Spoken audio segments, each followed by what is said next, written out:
Testamento, capítulo 3, versículo 11.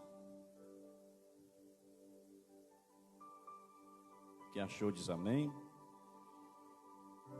Diz assim: E disse Josafá: Não há aqui algum profeta do Senhor, para que consultemos ao Senhor por ele? Então respondeu um dos servos do rei de Israel e disse: Aqui está Eliseu, filho de Safate, que deitava água sobre as mãos de Elias.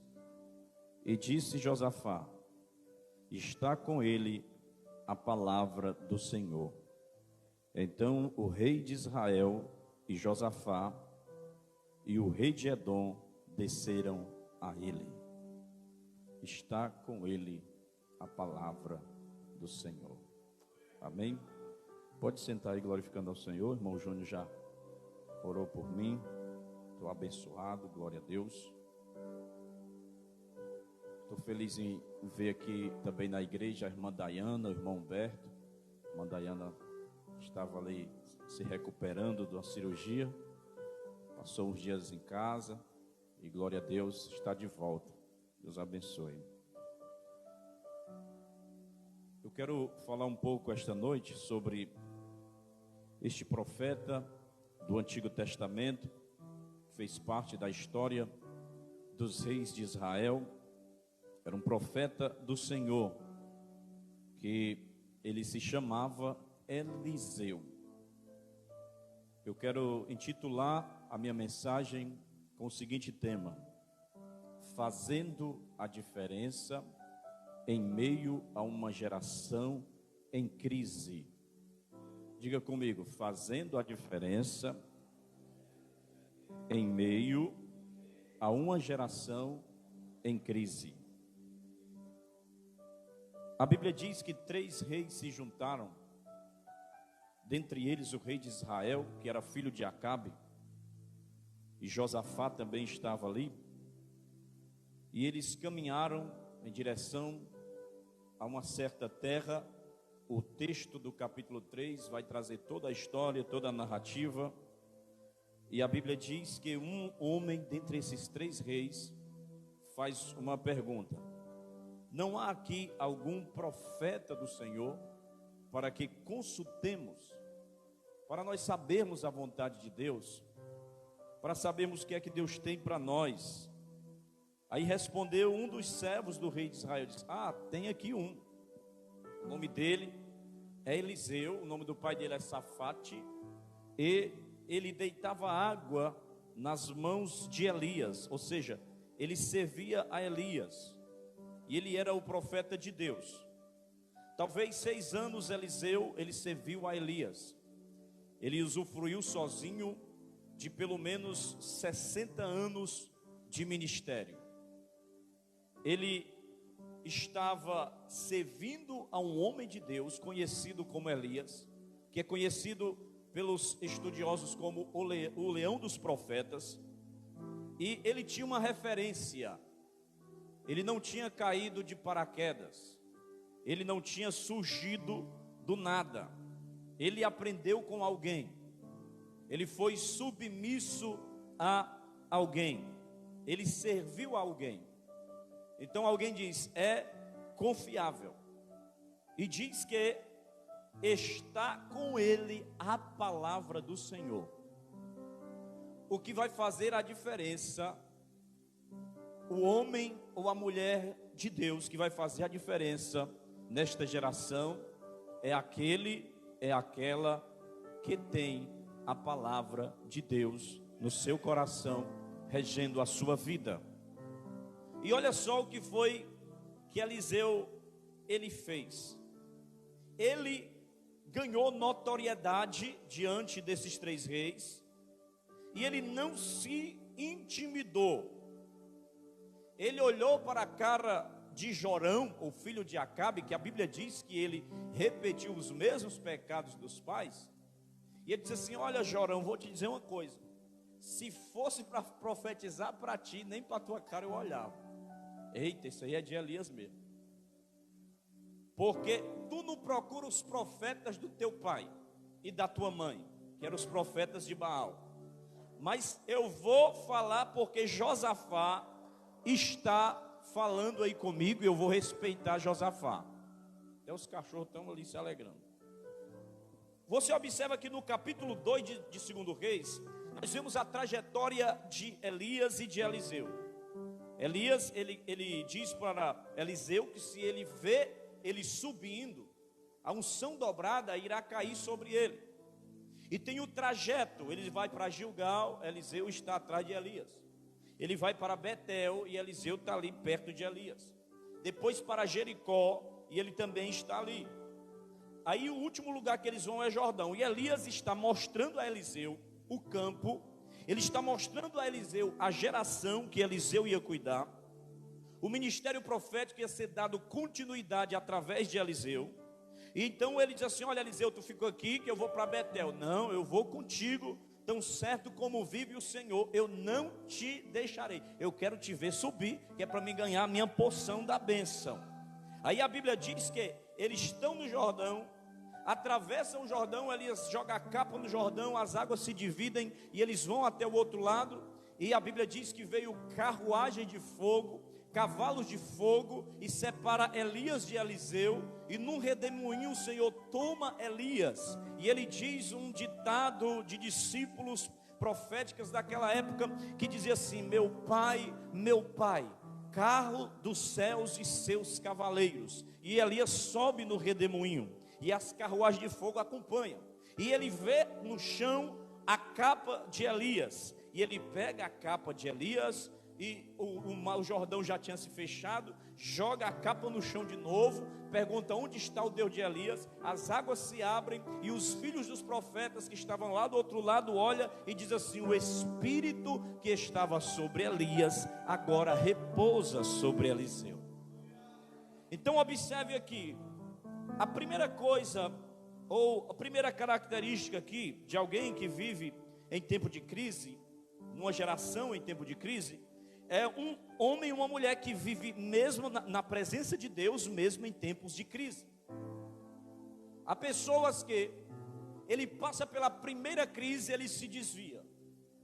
Quando passa pela primeira prova, ele sai da igreja, ele abandona a fé.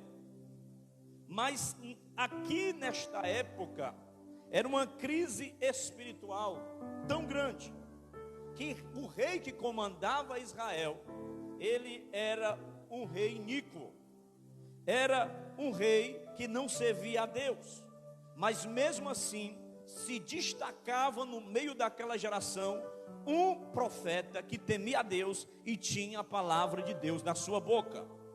Segunda característica, a pessoa que é escolhida por Deus, ela vive na presença de Deus, no meio de uma geração soberba com humildade. Se você observar no 2 Reis aí, capítulo 2, olha sua Bíblia aí por favor, no capítulo 6, vamos ler aqui este texto. A Bíblia diz assim: e Elias disse: fica-te aqui, porque o Senhor me enviou para onde? Quem está com a Bíblia aberta? Ao Jordão, diga Jordão. Mas ele disse: vive o Senhor e vive a tua alma, que te não deixarei.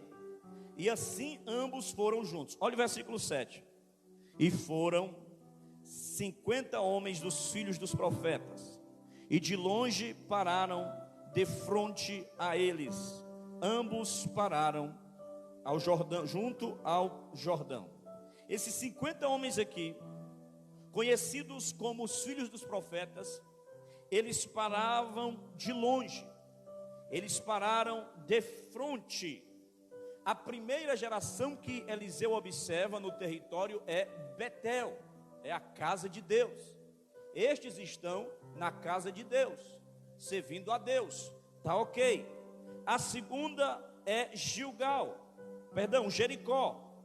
E quando ele chega na segunda parte ali de Jericó, a geração ela está doente.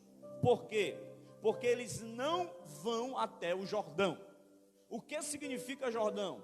Jordão significa descer, significa descida. Jordão significa humilhação. E quem não vai até o Jordão é porque não quer se humilhar. Então ele observa: eita, essa geração aqui já tem algo que está defeituosa. Ela não quer se humilhar, ela é soberba. E a Bíblia diz o quê? Que Deus abate o soberbo, mas dá graça ao humilde. A Bíblia diz que a soberba precede a ruína, precede a queda. Jesus disse que aquele que a si mesmo se exalta será humilhado, aquele que a si mesmo se humilha será exaltado.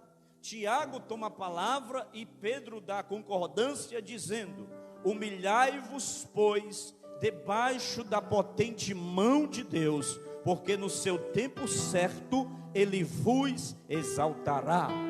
Quando Deus humilha alguém, não tem quem o exalte. Mas tem uma coisa: quando Deus exalta alguém, não tem ninguém que humilhe, nem anjo, nem homem e nem Satanás. Porque quando Deus humilha, está humilhado, mas quando Deus exalta, está exaltado. Outra importante lição aqui: aquele que quer fazer a diferença em meio a uma geração em crise, ele vive na presença de Deus, no meio de uma geração teimosa. De novo, aquele que quer fazer a diferença, ele vive na presença de Deus, no meio de uma geração teimosa. Observe 2 Reis ainda, capítulo 2, deixa a sua Bíblia aberta aí, vamos ler aqui um texto, 14, versículo 14, diz assim: e tomou a capa de Elias, que lhe caíra, e feriu as águas, e disse: o Senhor, onde está o Senhor Deus de Elias? Então feriu as águas, e se dividiram elas para uma e outra banda, e Eliseu passou. Vendo-o, pois, os filhos dos profetas que estavam de frente em Jericó disseram: o espírito de Elias repousa sobre Eliseu. E vieram-lhe ao encontro e se prostraram diante dele em terra. Olha o versículo 16, atenção. E disseram-lhe: eis que com teus servos há 50 homens valentes. Ora, deixai-os ir para buscar o teu Senhor. Pode ser que eu elevasse o Espírito do Senhor e o lançasse em algum dos montes, ou em algum dos vales. Porém, ele disse: não os envieis. Mas eles apertaram com ele, olha como são teimosos, até ele se fartear. E disse-lhes: enviai. E enviaram 50 homens, que o buscaram 3 dias, porém não o acharam. Então voltaram para ele, tendo ele ficado em Jericó, e disse: eu não vos disse que não fosse? Olha só essa geração aí, geração teimosa. Ele diz: olha, Elias, ele não foi para o céu não. Talvez o Espírito largou ele aí no monte, ou no vale. Deixa a gente ir buscar, tem aqui 40 homens aqui. Aí disse: não vá não, porque você não vai achar não. Aí ele disse: não, mas aí perturbaram. Pois vai. Passaram 3 dias procurando, porque o que o Espírito esconde, ninguém acha, e o que o Espírito revela, ninguém esconde. Aí eles procuraram, quando voltaram, Eliseu disse: eu disse que vocês não fossem. Nós temos vivido numa geração em grande crise, nestas questões também de desobediência. Eu acho que nós nunca tivemos uma geração tão desobediente. Desobediente a pai, desobediente a mãe, desobediente a líder, desobediente a patrão, desobediente à autoridade. É desobediente que você diz uma coisa que não faça, quando daqui a pouco o indivíduo está fazendo. É assim ou não é? Vocês que são pai aí, de não faça isso, e ele está fazendo. Você diga: não vá, e ele vai, se dá mal, aí depois vem chorando, arrependido. O que é que diz? Eu disse que você não fosse. Eliseu está em uma época muito distante da nossa, mas o contexto é o mesmo. Agora observe: quem se destaca no meio de uma geração em crise, que serve a Deus no meio de uma geração em crise, ele vive na presença de Deus em meio também a uma geração improdutiva.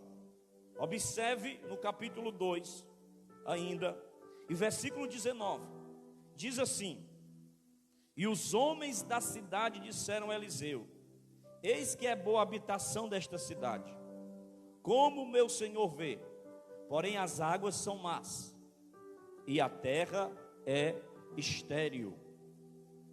Geração improdutiva. A geração não plantava nada. A geração não colhia nada.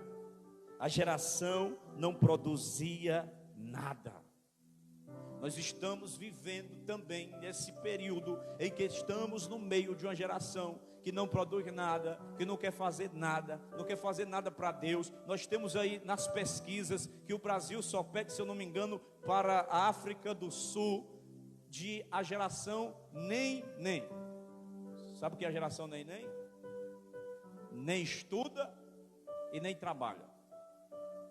Os cabrão já de 30 anos vive às custas do pai, às custas da mãe, sentado no sofá, jogando videogame, jogando Free Fire, fazendo sei mais o quê, só comendo besteira, acumulando doença. E como é que será o futuro de uma geração assim? A geração não produzia nada, a água estava ruim. Agora, passando para o terreno também espiritual, temos vivido crises de uma geração espiritualmente falida, espiritualmente falando, que não produz nada, que não planta nada, que não colhe nada no terreno espiritual. Só que no meio destas pessoas que não fazem, que não trabalham, que não estuda, que não busca Deus, que não ora, que não quer nada com Deus, que não quer nada com o Evangelho, ainda se destaca tem um aqui, quem? Eliseu. Ele deitava água sobre as mãos de Elias, e tem uma coisa, com ele está a palavra do Senhor, ele faz a diferença ali no meio. Ei, meu irmão, deixa eu dizer uma coisa para você. Deus te chamou para sarar as águas. Deus te chamou para que você entre em uma terra estéril de profeta, que não produz nada, que não gera nada, mas quando você coloca a planta no pé, você tem a palavra e começa a gerar vida, a gerar poder através da palavra de Deus e através do Evangelho. Você é chamado e vocacionado por Deus para trazer vida para as águas que estão mortas na sua empresa, onde você trabalha. Você é chamado e vocacionado por Deus para trazer vida e sarar as águas no teu colégio, na tua universidade, dentro da tua casa, na tua vizinhança, na tua igreja. Você é chamado por Deus para sarar as águas. Quem está entendendo essa palavra? Eu não gosto muito de fazer isso não quando eu prego, mas eu vou fazer hoje. Olha para o teu irmão e diz assim: Deus te chamou para sarar as águas. Ele olha, as águas estão improdutivas. Aí diz: ei, a água é estéril. Aí ele disse assim: pois traz, no versículo 20, uma salva nova e põe sal nela. E trouxeram a salva, trouxeram lá e colocaram, bota agora sal, porque o crente foi chamado para ser sal da terra e luz do mundo. Se o sal não prestar, se o sal não der sabor à comida, é um sal chamado de insípido e só serve para ser pisado pelos homens. Ele está dizendo: traz o sal, porque vai sarar as águas. Você é sal, você sara as águas. Eu lembro quando eu era criança, o meu pai chegava com um pedaço de toicinho lá em casa, né? De toicinho, que chama de toicinho mesmo, lá no sertão, aquela carne toda, ele fazia assim, ó, tec, tec, tec, tec, aí ficava aquela peça zona, aí não tinha freezer, não tinha geladeira na época, ele sapecava sal, pá, pá, pá, pá, estendia o bichão assim. Aí eu disse, por que o senhor está colocando sal? É para não apodrecer, é para os bichos não chegar e fazer a festa. Ei, meu irmão, você é sal, aonde você chega, você bota o bicho para correr. A podridão não chega, a putrefação não entra, porque você é sal que preserva, que conserva. Quem é sal? Quem é sal? Levanta a mão e glorifica a Deus.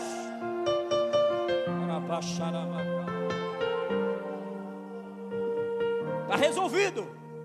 Tem sal. Tem outra característica que eu quero dizer para você. Aqueles que se destacam no meio de uma geração, eles vivem na presença de Deus, mesmo diante da crise, mesmo diante de uma geração soberba, porque o homem, basta fazer uma coisa e se exalta, ele acha que fez na força do braço dele.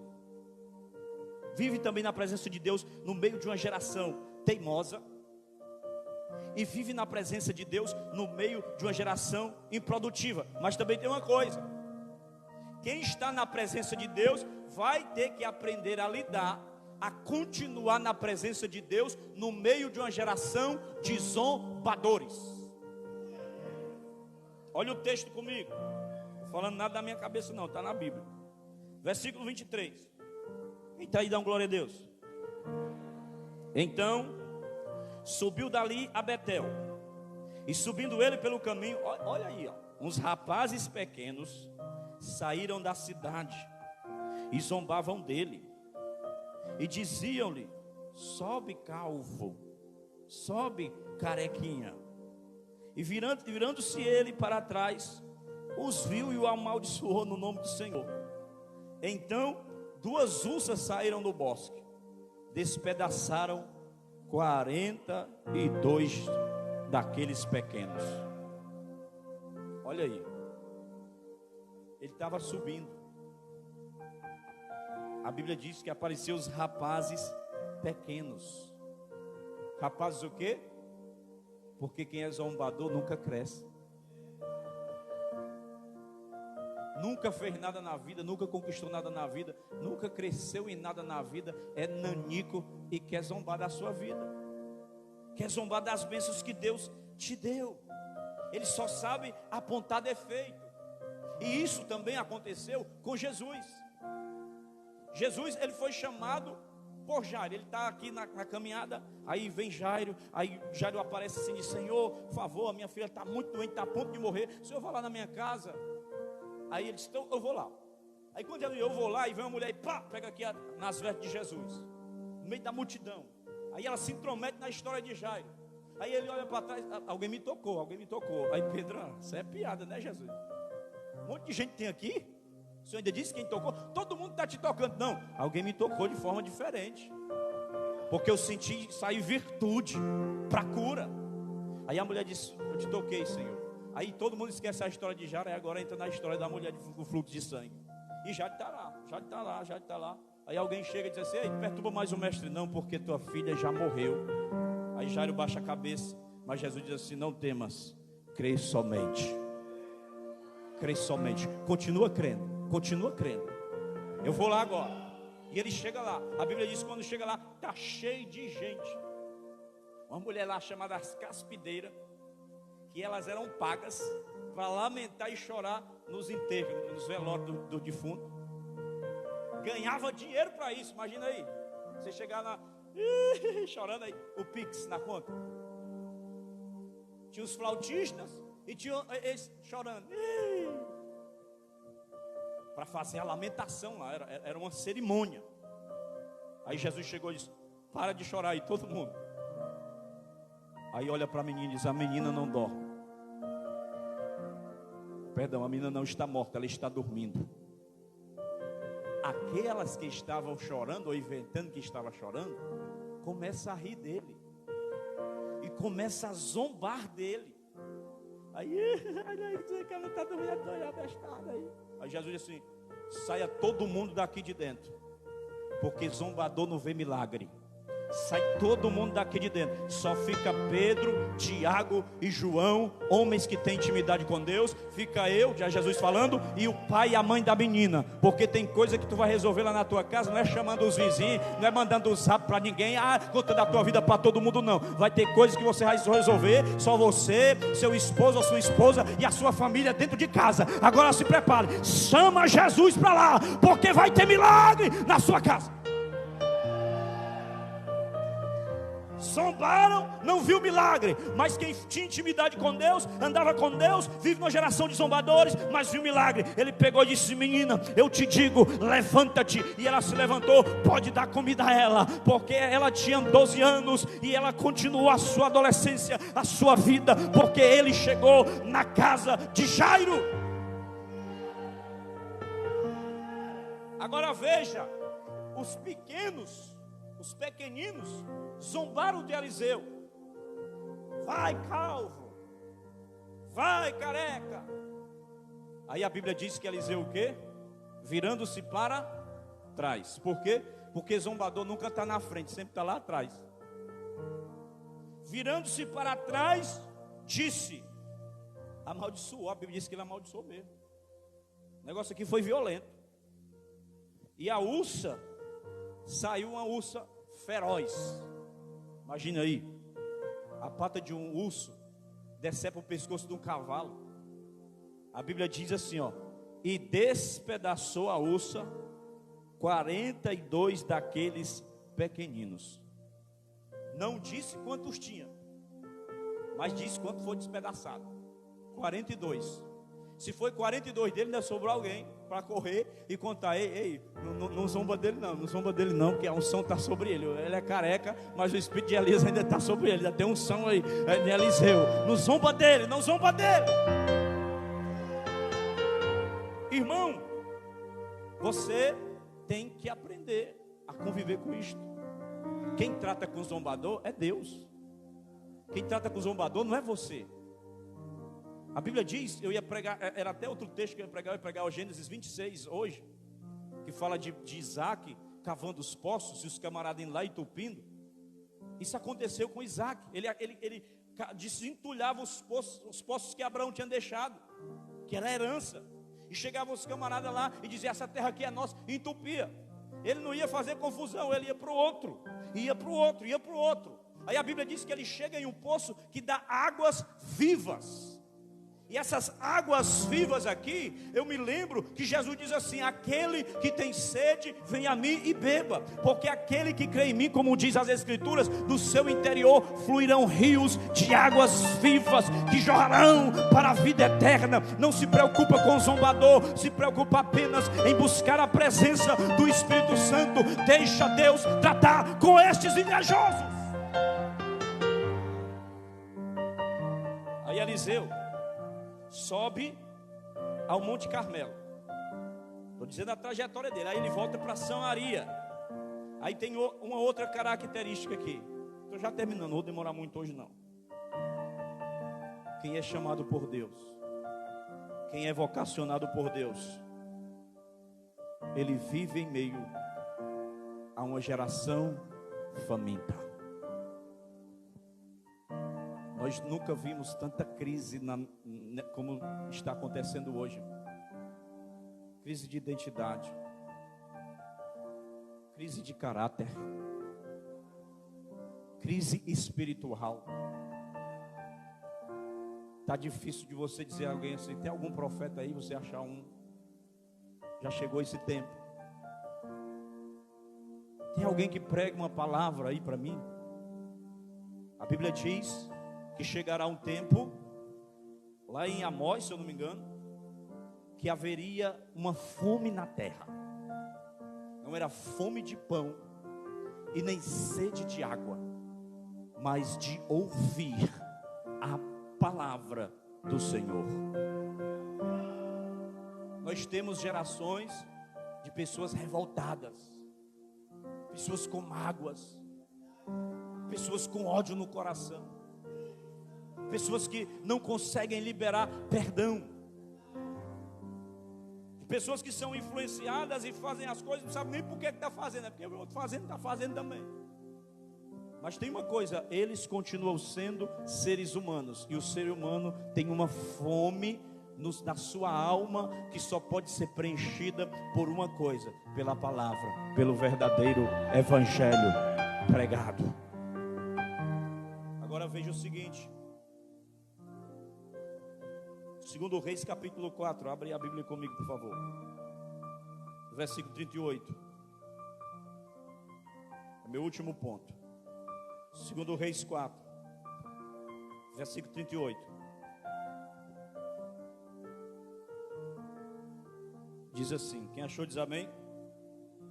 Voltando Eliseu a Gilgal, havia fome naquela terra, e os filhos dos profetas estavam assentados na presença, e na sua presença, e disse ao seu moço: põe a panela grande ali ao lume, faz um caldo de ervas para os filhos dos profetas.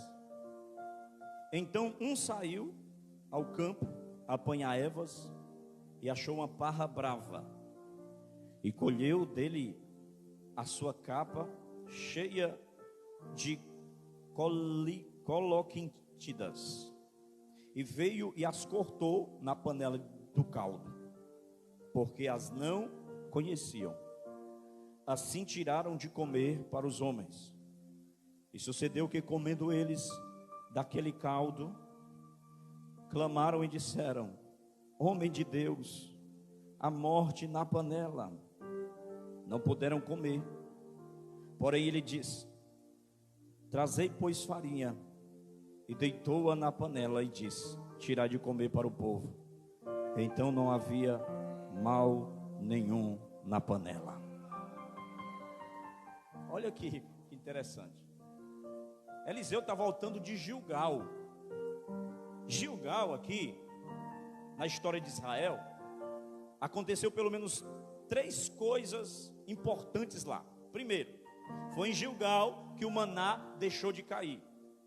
O Senhor sustentou Israel até Gilgal com o maná do céu. Segundo, houve ali a circuncisão dos homens que nasceram no deserto na peregrinação de 40 anos. Terceiro, a primeira Páscoa foi em Gilgal. Gilgal era um lugar de referência, por quê? Porque ali havia um altar de 12 pedras retirado do meio do Jordão no tempo da enchente, como um memorial, dizendo que Deus foi fiel com os filhos de Israel. Então, chegar em Gilgal era dizer: Deus é poderoso. Chegar em Gilgal era dizer: Deus é bom. Chegar em Gilgal era dizer: Deus é provedor. Porque nós passamos 40 anos caminhando no deserto, não faltou roupa, não faltou sapato nos pés dos meninos, não faltou maná, não faltou cordonize, não faltou água brotando da rocha. Deus é fiel, Deus é poderoso. Chegar em Gilgal era dar testemunho de Deus, porque Deus disse assim: quando seus filhos perguntarem nas futuras gerações o que é que significa essas pedras, esse altar, você vai dizer: é porque Deus foi misericordioso com Israel, não morreu de dia no deserto com calor, e nem morreu de noite no deserto com frio. Aleluia. Era geração passando para geração a palavra de Deus, dizendo: meu filho, não se desvie, porque Deus cuidou de nós. Meu filho, não abandone Deus, porque Deus é bom. Ele tirou nós da terra do Egito. Meu filho, não se esqueça de Deus quando você chegar no topo. Não se esqueça de Deus quando você entrar naquela faculdade. Não se esqueça de Deus quando você passar naquele concurso. Não se esqueça de Deus quando você abrir a sua empresa. Não se esqueça de Deus quando Deus abrir a porta do trabalho. Não se esqueça de Deus quando Ele te der uma frota de carro. Não se esqueça de Deus. Não se esqueça de Deus. Mas o que era que havia em Gilgal? Sinta a presença de Deus aqui. Oh, levante a sua mão. A paracheira acaba da rabassura e bicandaraia. Oh, aleluia. Eu não sei quem, mas alguém está precisando ouvir esta palavra essa noite. Deus está dizendo para alguém: ei, não se esqueça de Deus quando você colocar os pés naquele lugar. Não se esqueça de Deus quando você tomar aquela decisão e Ele te abençoar. Não se esqueça de Deus.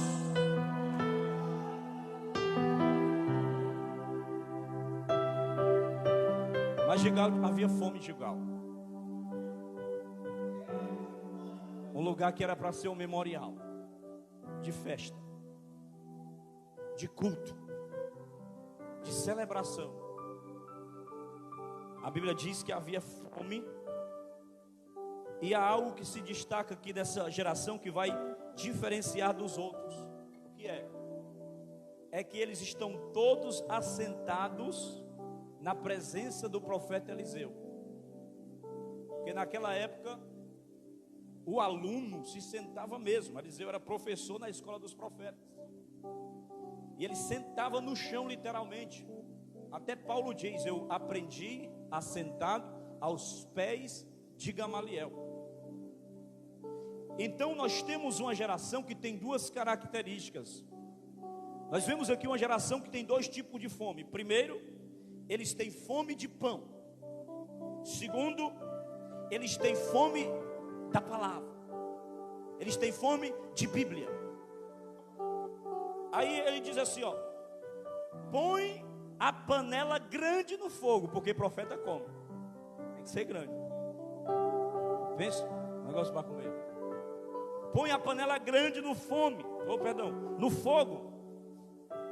Aí ele disse ao rapaz. Ele disse a quem? Ao rapaz. Só que a Bíblia diz assim, ó: e um saiu ao campo. Ou seja, ele não recebeu ordem. Ele não estava preparado para trazer comida. Ele não foi autorizado pelo profeta, porque ele pediu ao rapaz. E a Bíblia diz: saiu um. Ele não estava com autorização, ele era intrometido. Aí ele saiu. Aí a Bíblia diz que ele achou, ou seja, ele achou qualquer coisa lá, porque ele está com fome. Quem está com fome, está revirando a lata do lixo, o cara está vencido, quero não. Quer saber de validade. Então quem está com fome, na hora que aparece qualquer coisa, meu amigo, passa para dentro. E ele achou alguma coisa e pegou lá. O erro desse rapaz aqui é que ele não levou a erva para o profeta. Por que não levou a erva para o profeta examinar? E dizer: ó, eu achei isso aqui, ó, bora colocar na panela. Porque o profeta não enviou ele. Se ele tivesse chegado para o profeta e dissesse, ele ia levar uma bronca. Porque ele disse: eu não mandei você ir para nenhum lugar. Então ele só pegou aqui a erva venenosa e jogou dentro da panela. E ele envenenou a panela e ainda deu para os outros. Aí o que acontece? Uma geração inteira estava envenenada. Mas eu declaro, no nome de Jesus, a nossa geração não vai ser envenenada. Nossos filhos não serão envenenados. Nossos filhos, a Bíblia diz que os nossos filhos não iriam ficar com ansiedade, depressivo, querendo morrer, cortando os pulsos, não. A Bíblia diz o seguinte: que os nossos filhos seriam profetas. Os vossos filhos serão profetas, os vossos jovens terão visões. Ei, esse veneno vai sair, esse veneno vai sair da nossa geração, esse veneno vai sair, vai sair. Seja curado.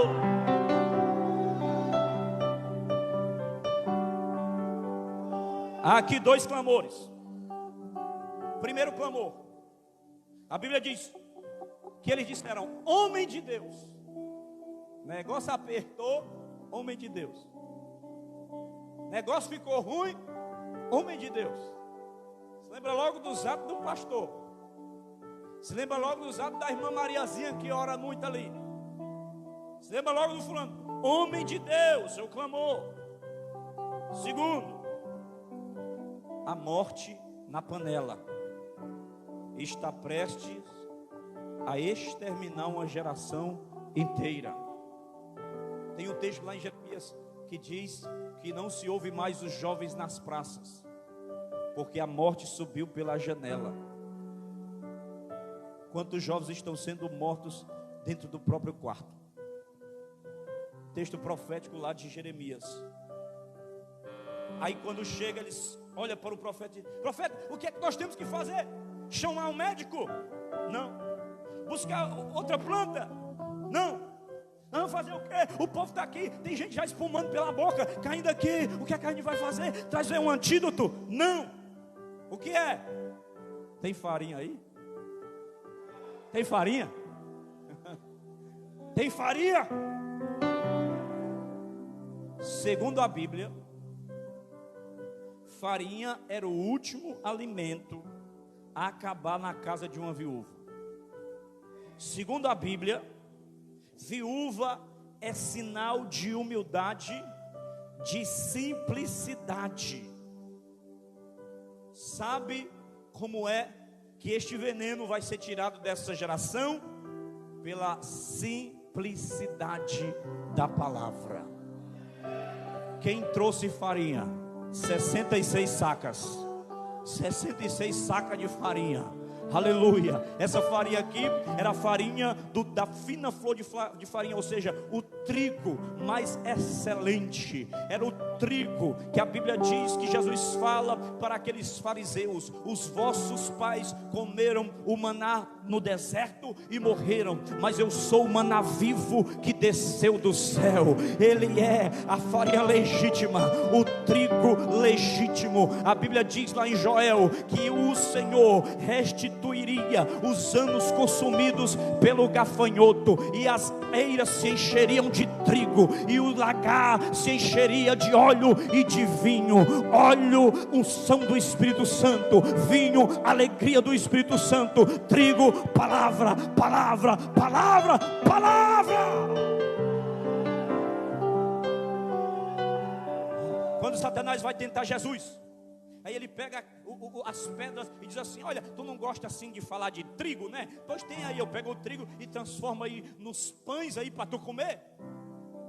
Aí ele olha isso: nem só de pão viverá o homem. Eu tenho um trigo melhor, mas de toda a palavra, de toda a palavra que sai da boca de Deus. Satanás, o meu primeiro milagre não vai ser transformar pedra em pão. O meu primeiro milagre vai ser transformar água em vinho em Caná da Galileia. Aleluia. Vai-te, porque só a teu Deus adorarás, só a Ele prestarás culto. Eu creio que está vindo farinha para esta panela. É só começar a mexer o pirão. Mexe o pirão, meu irmão. Folheia a tua Bíblia, faz um devocional. Eu vou ler a Bíblia, eu vou fazer um propósito. Gênesis, Apocalipse. Eu todo dia vou ler um salmo com a minha família. Aí não vai ter veneno que chegue lá, não vai ter veneno que fique lá. Palavra, farinha.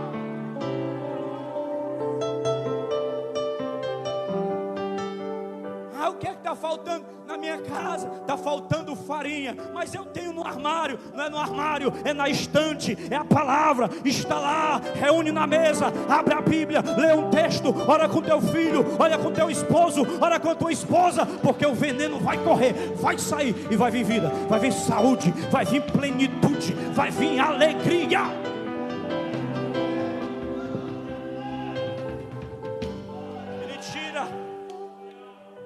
O alfoge da farinha, a farinha do alfoge,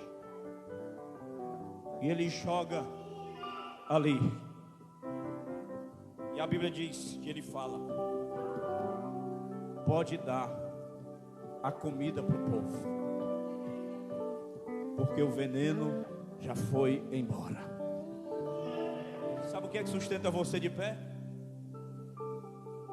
Não é o show do cantor famoso, tem a conta verificada no Instagram, sei quantos mil seguidores. Sabe o que é que deixa você de pé? Não é parafernalhas, apetrechos e aparatos da modernidade. não é um som bom de qualidade de última, de tecnologia de ponta, embora isso seja muito bom como ferramenta para a difusão do Evangelho. Sabe o que é que coloca você de pé? É farinha. É a palavra de Deus. É o trigo da palavra. Quando ele foi começando a dar farinha, o caldo, bora engrossa o caldo. Aí jogou na boca de um, aí foi se levantando, foi ficando de pé, fica de pé. A geração foi se levantando, fica de pé aí, fica de pé.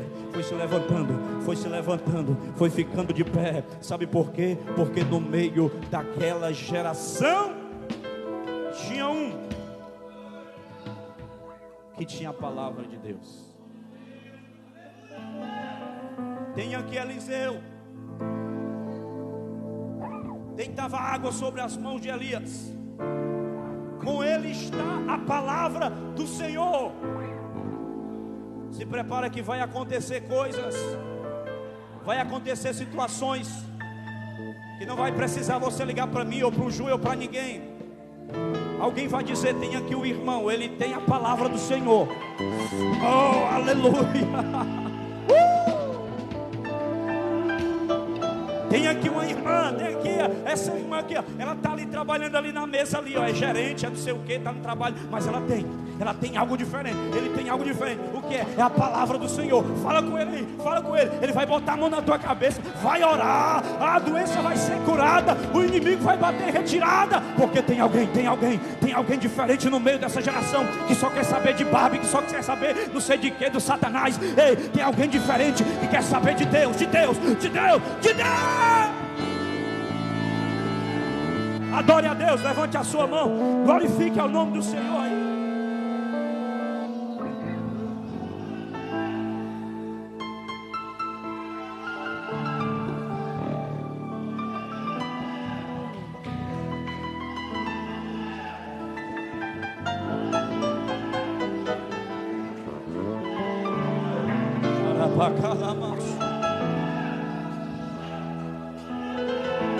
Olha o veneno saindo. Olha o veneno saindo da tua mente aí, ó. Olha o veneno indo embora aí, ó. Se assuste não, isso aqui é o poder de Deus, é a palavra de Deus. Você está no lugar certo.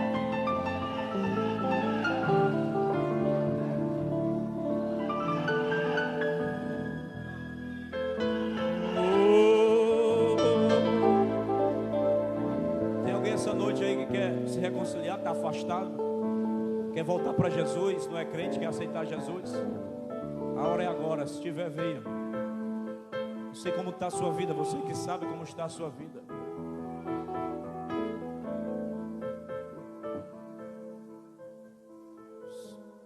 Essa é a hora de decisão. Talvez o veneno quis te pegar. Você talvez ainda sentiu o gostinho amargo do veneno, mas alguém trouxe farinha, alguém trouxe palavra. Onde é que o Felipe para louvar um louvor aqui, Felipe? Adore mais um pouquinho aí. Não se preocupe não, estou terminando. Já entreguei aquilo que Deus me trouxe para entregar essa noite.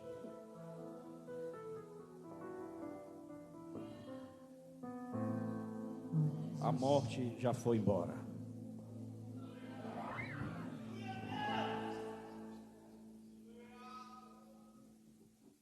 Glória a Jesus.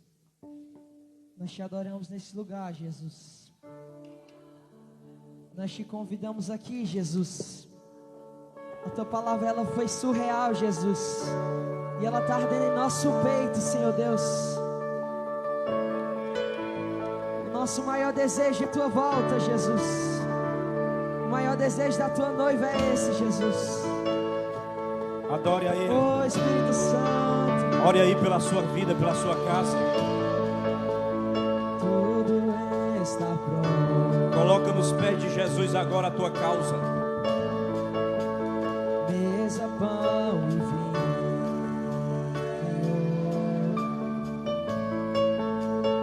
Lâmpadas acesas.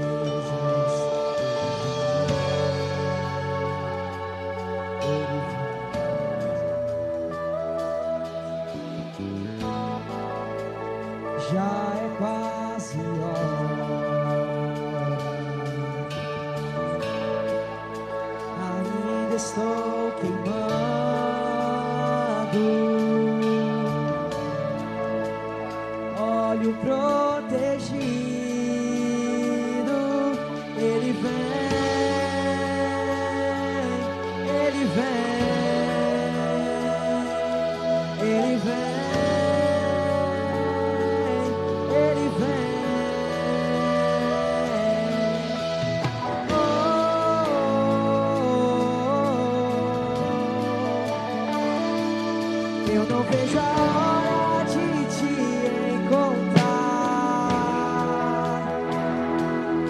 Eu não vejo a hora de te abraçar. Eu não vejo a hora de alguém gritar: o noivo vem. Aleluia, Ele vem. Eu não vejo Ele a vem. hora de te encontrar. Eu não vejo a hora de te abraçar. Eu não vejo a hora de alguém gritar: o noivo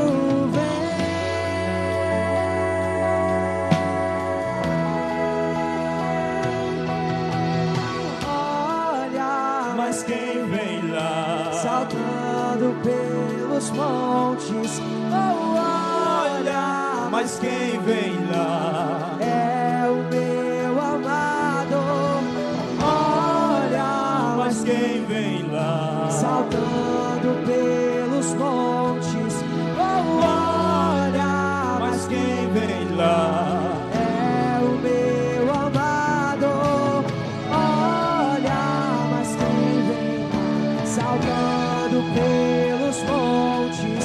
Olha, Mas quem vem lá? é o meu amado. Olha, mas quem vem saltando pelos montes. Olha, mas quem vem lá? Na alegria ou na tristeza, contigo estarei. Na saúde ou na doença, não te deixarei. No dia bom ou dia mau, independente do final, não te deixarei. Contigo estarei. Na alegria ou na tristeza, não te deixarei. Na saúde ou na doença, contigo estarei. No dia bom ou dia mau, independente do final, contigo estarei. Não te deixarei.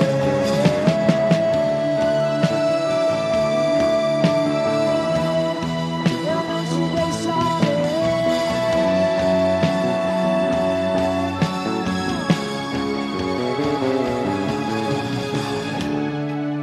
Eu te amo e vou gritar. Diga a Ele que você ama Ele. Quero ouvir, te Oh, eu te amo, Jesus. amo, te amo. E eu te amo e vou gritar pro mundo inteiro ouvir. Te amo, te amo, te amo. E eu te amo e vou gritar pro mundo inteiro ouvir. Te amo, te amo, te amo. Só igreja. Eu te amo e vou. Isso. Cante de dentro pra fora.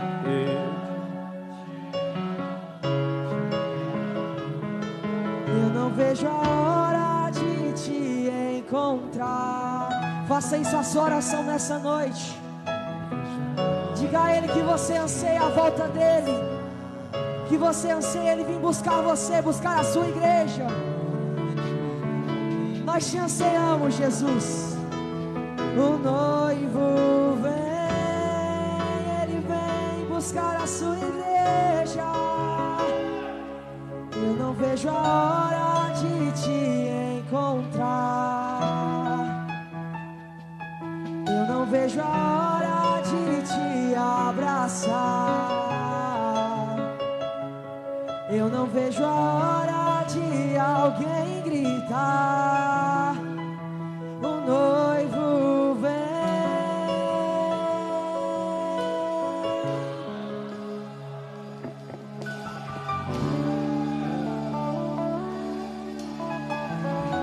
Aleluia.